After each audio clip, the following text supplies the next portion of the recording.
ئەمە خۆپیشاندانی عێراقیەکانە لە ساڵی 2015 ئەمەشیان ساڵی 2016 ئەمە 2018 2019 2020 2021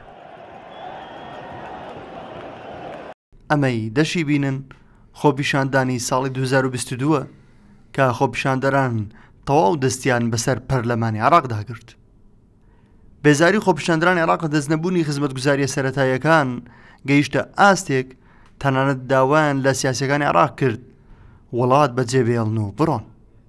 کەچی ئێستا لە بەغدا و لە ناوخۆی هەرێمیش هەوڵێک هەیە هەرێمی کوردستانیش بە تەواوی بکەوێتە ژێردەسەڵاتی دامەزراوەکانی عێراق وەک پارێزگایەکی لێبێت.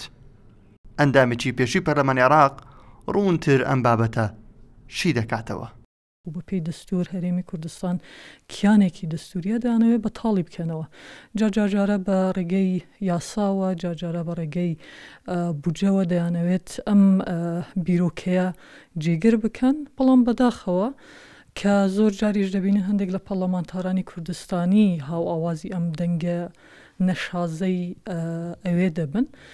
بگومان گەڵی عێراق بە تەواوی ماندوو بووە لەو عقلیەتە سیاسیە کە عێراق بەڕێوە دەبا و خۆشی بەڕاستی گەڵی عێراق حەز بەوە ناکە کە پشێوی ئاڵۆزی هەبێ. دامەزراوە فەرمیەکانی هەرێمی کوردستان زیادکردنی بڕگەکانی 13 و 14یان بۆ پرۆژە یاسای بودجێ عێراق بە سنووردارکردن و کەمکردنەوەی دەسەڵاتە فیدراڵیەکانی قەوارەکە لێکدایەوە. بۆ چاودێرانی سیاسی لەو بڕوایەدان پرۆژە یاسایەکە بەم شێوەی ئێستای نەک تەنیا شایستەدارایەکان لە خۆ ناگرێت، تەنانەت لێدانە لە قەوارەی هەرێمی کوردستانیش. هەرێمی کوردستان لەگەڵ بەغدا اتفاقێکی سیاسی هەیە چەند مانگێکی ڕابردوو لە یعنی لە فترەیەکی درێژ مفاوەزات و دانوستان و هاتوچۆ و سەردان و دانیشتنی وەفدەکان بەیەکەوە تا توانیان بگەنە اتفاقێکی سیاسی لەسەر بودجەی عێراق. ئەوان توانیان بە شەو ڕۆژێکدا لە گروپێک لەناو لیژنەیە کە گروپی حەشدی شعبی لەناو لیژنەیەدا مسێتەڕن یان زۆرینەن توانیان کە ئەو هەرایە دروست بکەن. پەرلەمانی کوردستان حکوومەت هەرێمی کوردستان بەرهەمی ڕووبارێ خوێنی شەهیدانی ڕێگای ڕزگاری کوردستانە. دواتر لە عێراقی نوێدا هەرێمی کوردستان وەک قەوارەیەکی فیدراڵی دەستوری دانی پێدانرا.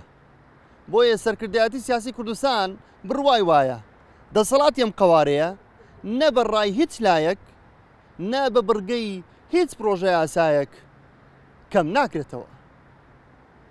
نەورۆز عەبدوڵڵا، کوردستان 24 هەولێر.